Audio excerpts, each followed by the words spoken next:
year or so, it seems like, about trading him, and does he want out? Does he want to stay? So do you think trading Giannis is in the best interest for the Bucks?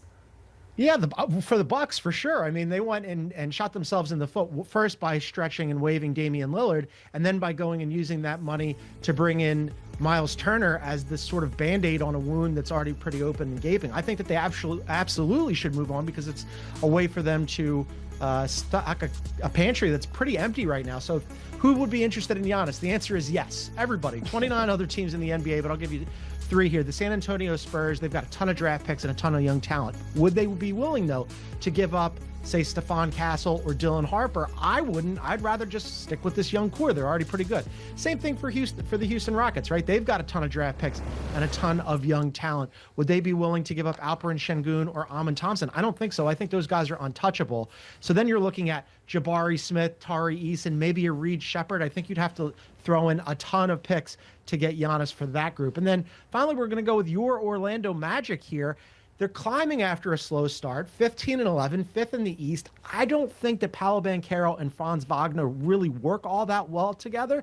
It tends to be that that team plays better when one of them is out and one of them is playing. So why not, I think, unplug Paolo, ship him off to Milwaukee. I think Milwaukee would be happy with that return, along with some draft picks. And then all of a sudden, Giannis, enjoy Florida and no state income tax. I think it will work out great for both sides. John, you can't be getting these ideas into my head where I'm thinking of Franz and Giannis out there, like balling out with Desmond Bane and AB. Like, if you think I'm insufferable now, it would just get 50 times worse. That is a fair warning. Okay, finally, let's circle back to the Warriors, and got to talk about kind of the elephant in the room with Jonathan Kuminga, because he didn't play the past 3 games, just signed that extension, 2-year, $48.5 million back in September. So should the Warriors free Jonathan Kuminga and move on from him?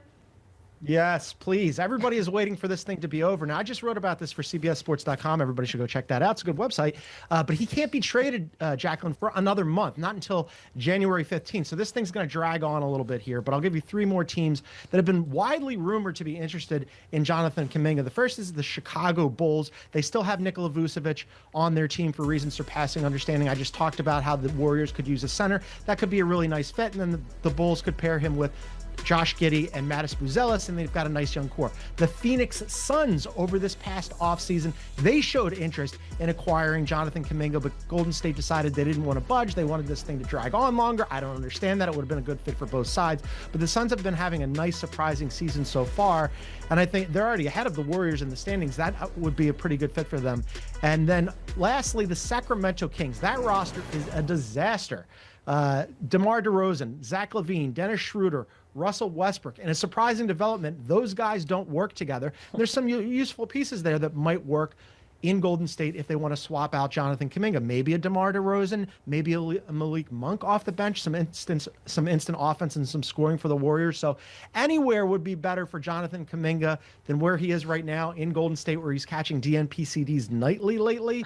And I think the Warriors have finally come to that understanding that it's time for him to move on. All right, so we'll be looking ahead to mid-January and seeing what happens here with him in Golden State. All right, let's go to the Clippers, because Bradley Beal is out. Chris Paul no longer there, and you got to think they're tied to Kawhi Leonard and that contract. But James Harden still has some value. So should they trade him while they can still get some things for James Harden? Yeah, maybe, right? I mean, it's been messy for the Clippers this season. It's ugly all the way around, on and off the court. James Harden has a player option for next season at $42 million, a little spicy. He's going to be 37. I'm not sure how much interest people would have given that advanced age and the salary, but he is playing well. My first thought is the Atlanta Hawks, because Trae Young, this is a news flash for a lot of people who are maybe NBA casuals, is not the best player in Atlanta. That's Jalen Johnson. He's been out for a while, Trae Young has. They've been playing fine without him. I think adding a James Harden and flipping Trae Young would make a lot of sense for both sides. But would the Clippers want to then pay Trae Young? Because that's what happens with Trae Young. He wants a new contract. He didn't get a max offer in Atlanta this offseason. Do the Clippers want to tie themselves and attach themselves long-term to Trae Young, who, nice offensive player, but obviously has his deficiencies on the defensive side? 2 more teams for you. The Memphis Grizzlies. This would also be sort of a like-for-like. I'll take your problem in exchange for mine. Maybe a John Morant goes to the Clippers in exchange for James Harden. They'd get a lot younger, the Grizzlies would. or the Clippers would, because John Morant is only 26 years old. And then the Grizzlies, who have all of a sudden been playing a lot better lately. Ja has only been intermittently available. There's been some off-court issues with him, as everybody well knows. Maybe James Harden just comes in and plays basketball. And then finally the Bucks. If the Bucks go the opposite way of what we just talked about, and they decide we're not going to trade Giannis, even though they should, this would be a way for them to maybe level up. Now, matching the salaries makes it kind of difficult. I did look at this a little bit. You'd have to get off of Kyle Kuzma and Bobby Portis. No problems there. But is Giannis and Harden and Miles Turner enough to really compete even in a weakened Eastern Conference? They don't have a lot of players around those guys. I'm not sure that you'd be doing much more than just sort of shuffling the deck chairs around. Maybe they think about a James Harden, but I think it'd be better for them to just move on from Giannis. Okay, yeah, send him to Orlando. We'll have no complaints. John, we appreciate it. Talking to us about players that should be dealt and teams that should get ahead of things before the NBA trade deadline.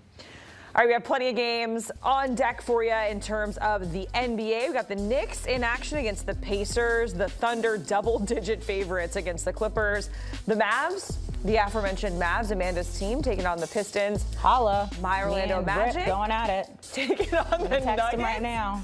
Yeah, you better text Rip and talk some trash. And then, of course, also the Lakers and the Jazz. In the NBA, the Mavs? Yeah, what's wrong? I don't know. I was going to ask you, because it's been kind of a wild experience from the outside looking in. Not there. He's still not there. Yeah, that's why he's in black and white and it says past. Because he was once there, but not anymore. I need to pay more attention to them. I'm paying a lot of attention to hockey right now. Yeah, if you were paying attention, you might be like, okay, yeah, exactly. AD present ? He's been hurt. He's been dealing with injuries. And then Cooper Flagg is balling out and dropping some serious points, but it's really not enough. So we're, guessing it's the future, obviously, if you have a talent like Cooper Flagg. But what do the Mavs need to do? And they're just one of many teams that we're going to discuss here with John Gonzalez about certain teams that maybe should target trading certain players ahead of the trade deadline. So let's get to the Mavs, because it's just a big old giant mess, it seems like. And so do you think that the Mavs need to move on from Anthony Davis and get ahead of that and then potentially rebuild under Cooper Flagg? Yeah, when they got rid of Nico Harrison, Jacqueline, I think everybody just assumed that they would move on from Anthony Davis as well. But they've been playing better lately, right? They're only one game out of the play-in. Cooper Flagg, as you mentioned, he's playing well. He's settled in. Kyrie Irving is close to returning. I think they're probably going to want to see where this goes with these guys. Now, that said, Anthony Davis has his injury issues. He's only played 11 games this season. He's back on the injury report for tonight. He's questionable with a calf issue. So if we were going to talk about where he might go, and keep in mind, this is just sort of theoretical. We're just having an academic conversation for the purposes of this program here. We haven't done the money matching. I got three teams for you. I'll start with the Boston Celtics. 15-11, surprising, fourth place in the East. No Jason Tatum, no front court really to speak of. He'd fit in really nicely alongside Derek White and Jaylen Brown, who've been good this season. Then when Tatum comes back, boom, right? All of a sudden they're instant contenders. I've also got the Atlanta Hawks. Keep an eye on them, 15-12. They're in the play-in just outside the playoffs proper. Kristaps Porzingis is dealing with something called POTS syndrome, which is a nervous system disorder. So on paper, AD would fit right in with that bunch as well. But now you're swapping one injury risk for another, and you got to give something to get something.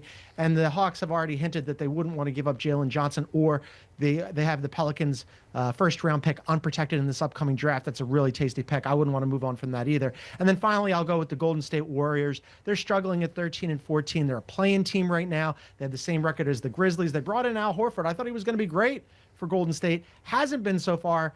He's only played 13 games. He's out again tonight with a sciatica issue. So that could be an upgrade there if they could somehow wrestle away Anthony Davis. But again, you have to make the money match, and that's harder.